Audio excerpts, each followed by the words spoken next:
Hello everyone, welcome to rainbow সাহিত্য কথন। আমি আপনাদের স্টোরি টেলার তিথি। তো আজকের গল্পের নাম হলো বৃষ্টির কথা। তো এখানে দুটো মেন ক্যারেক্টার আছে, এক হলো প্রিয়া, এক হলো মেঘ। তো এদের ব্যাপারে কিছু একটু বলা যাক। প্রিয়া, যে নিজেকে টম্বয় বলে মনে করে, কিন্তু সে মেয়েদের মতন পোশাক আশাক পরা একদম পছন্দ করে না। তার বাড়িতে বিশেষ কিছু কারণের জন্য তাকে সালোয়ার থেকে শুরু করে শাড়ি পর্যন্ত সব কিছুই পরতে হয়। তার ব্যবহার, সে বড়দের মতন কথা বলে, সে বড়দের মতন একা একা থাকতে পছন্দ করে, যুক্তি ছাড়া কথা বলে না, একটু অ্যাডাল্ট প্রকৃতির। এবং তার হাইট হলো 5.1। তাকে অসাধারণ দেখতে, পুরো চাঁদের একটি টুকরোর মতন।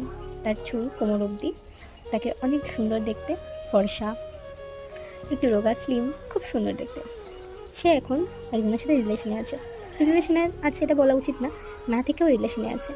মানে প্রতিনিয়ত তাদের মধ্যে ব্রেকআপ অ্যান্ড ব্যাচআপ, ব্রেকআপ অ্যান্ড ব্যাচআপ, সেটাকে রিলেশন বলে? তাই সেগুলো থেকে বিরক্ত হয়ে সে ইনস্টাগ্রাম দেখছিল। ইনস্টাগ্রামে স্ক্রল করতে করতে একটা মেয়ের আইডি আসলো। তার হাতটা থমকে গেল। সে তাকে দেখতে লাগলো। তার আইডিতে গিয়ে তার প্রতিটা পোস্ট চেক আউট করতে থাকলো। সে নিজেকে বোঝালো যে এইভাবে কাউকে চেক আউট করা উচিত না, সে রিলেশনে আছে। তারপরে সে তাকে ফলো দিয়ে ওইখানে ওই ব্যাপারটা ক্লোজ করে দিল। মেঘের ব্যাপার বলা যাক। মেঘ খুবই একটি বাচ্চা স্বভাবের মেয়ে। সে অবশ্য প্রিয়ার থেকে বড়, কিন্তু সে বড্ড বাচ্চামো করে। বাচ্চাদের মতো লাফাতে ভালোবাসে, চিৎকার করতে ভালোবাসে, চকলেট খেতে ভালোবাসে। আর তার হাইট হলো 5। অ্যান্ড সে বড্ড নিজের মতো থাকতে পছন্দ করে। সে অবশ্য একজনের সাথে রিলেশনে আছে, সিক্রেট রিলেশনশিপে আছে। এই ছেলের সাথে একতরফা বলাই চলে। মেঘ এখনও অবধি বলাই চলে স্ট্রেট। মেঘ এখনও অবধি নিজের আইডেন্টিটি জানে না। তো সেরকমই ব্যাপার। সে তার বয়ফ্রেন্ডকে ফোন দিল। ফোন দিয়ে তার ফোন রীতিমতো বিজি আসছে। প্রতিনিয়ত মেঘ তার বয়ফ্রেন্ডকে রীতিমতো ফোন দিয়ে যাচ্ছে, বারে বারে বিজি আছে। তার বয়ফ্রেন্ড বলছে, হ্যালো, হ্যাঁ হাবি বলো। মেঘ বলছে, কোথায় ছিলে, এত দেরি হচ্ছে, পিক আপ করছো না, কার সাথে কথা বলছো? সে বলছে, এই তো কারোর সাথে কথা বলছিলাম না। তুমি এত টক্সিক কেন, সাইকো নাকি তুমি? মেঘ বলছে, আমি তোমার সাথে কী জিজ্ঞাসা করেছি? তুমি কার সাথে কলে বলছিলে সেটাই জিজ্ঞাসা করেছি। এর মধ্যে এইসব কথা বলার কী আছে? এই ঝামেলা ঝালাট করে ফোনটা মেঘ কেটে দিয়েছে। কেটে দিয়ে ইনস্টাগ্রামে ঢুকেছে। ঢুকে দেখলো নতুন একজন তাকে ফলো দিয়েছে। সেও ফলো ব্যাক দিল, দিয়ে ওই ব্যাপারটা ওখানেই শেষ হয়ে গেল। এইদিকে প্রিয়া, তাদের রিলেশন দিন দিন একদম বাজে দিকে এগাতে থাকছে। রীতিমতো একদিন পরে তাদের ব্রেকআপ হয়ে যায়। প্রিয়া একদিন স্ক্রল করতে করতে আবার সে মেয়েটাকে দেখতে পায়। এবারে ওই মেয়েটিকে সে মেসেজ দেয়, হ্যালো ম্যাম, কেমন আছো? তো কোনো রিপ্লাই পায় না। এভাবে একদিন, দুদিন, 3 দিন, 4 দিন, 5 দিনের দিন আবার প্রিয়া তাকে মেসেজ দেয়, আপনার মধ্যে তো বড্ড ইগো, আপনি মেসেজও দেন না, রিপ্লাইও দেন না।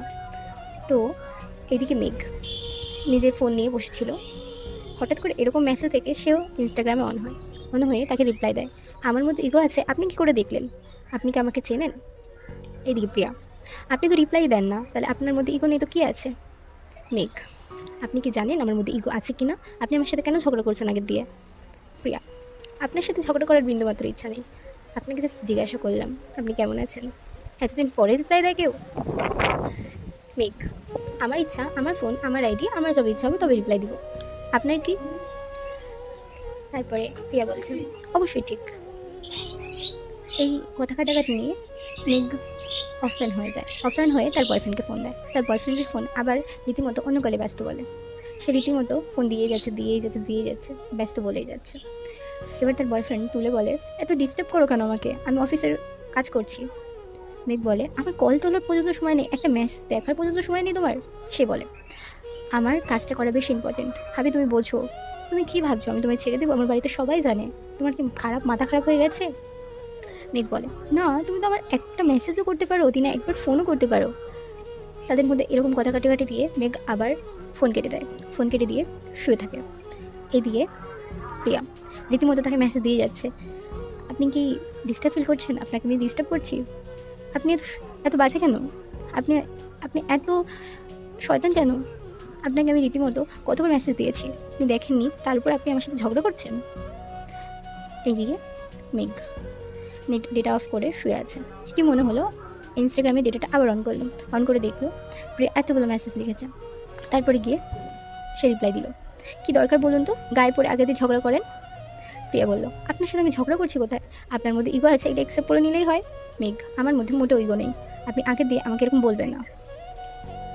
প্রিয়া, আচ্ছা ছাড়ুন। আপনি কোথায় থাকেন? মেঘ, আপনাকে কেন বলবো? আপনি সত্যিই খুব ইগো দেখান। মেঘ, জানতো আপনার সাথে কথা, কোনো স্ট্রেঞ্জারের সাথে কথা বলার বিন্দুমাত্র ইচ্ছা নেই আমার। প্রিয়া, আচ্ছা এতক্ষণ এত ঝগড়া করতে পারলেন, এইটুকু বলতে পারবেন না? মেঘ, আপনার সাথে কথা বলাই বেকার। সে ফোনটা অফ করে দিল আবার। সে তার বয়ফ্রেন্ডকে আবার ফোন দিল, দিয়ে বলল আমার সাথে কালকে দেখা করতেই হবে তোমার। তার বয়ফ্রেন্ড বলল আমি তোমার সাথে দেখা করতে পারবো না, আমি বিজি আছি। তার বয়ফ্রেন্ড বলল আমি দেখা করতে যাচ্ছি, তাই দেখা করবে। তার বয়ফ্রেন্ড বলল আচ্ছা ঠিক আছে। তারপরে ফোনটা কেটে দিল। দিয়ে এদিকে প্রিয়া তাকে মেসেজ দিচ্ছে, হাই ইগো ম্যাম। মেঘ, আমি ইগো ম্যাম নই, আমার একটা নাম আছে। প্রিয়া বলছে কী নাম আছে আপনার? মেঘ বলছে আমার নাম মেঘ, কল মি মেঘ। প্রিয়া বলছে আপনাকে তো আমি ইগো ম্যামই বলবো, আপনি বড্ড ইগো দেখান। মেঘ বলছে আপনার যা ইচ্ছা করুন, আপনি আমার মেসেজ দেবেন না আর। মেঘ এই কথা বলে নিজের মনে মনে হাসতে শুরু করলো। একজনের কাছে সে টাইম পাচ্ছে না, আর একজন তার সাথে পায়ে পা লাগিয়ে ঝগড়া করছে। তার অবশ্য এটা খুব ভালোই লাগছে। তারপরে সে ফোন রেখে দিল। প্রিয়া তারপরে আর মেসেজ দেয়নি তাকে। তারপরের দিন মেঘ আর তার বয়ফ্রেন্ড লং ড্রাইভে গিয়েছে। তো তারা নিজেদের মতন পার্সোনাল টাইম স্পেন্ড করছে।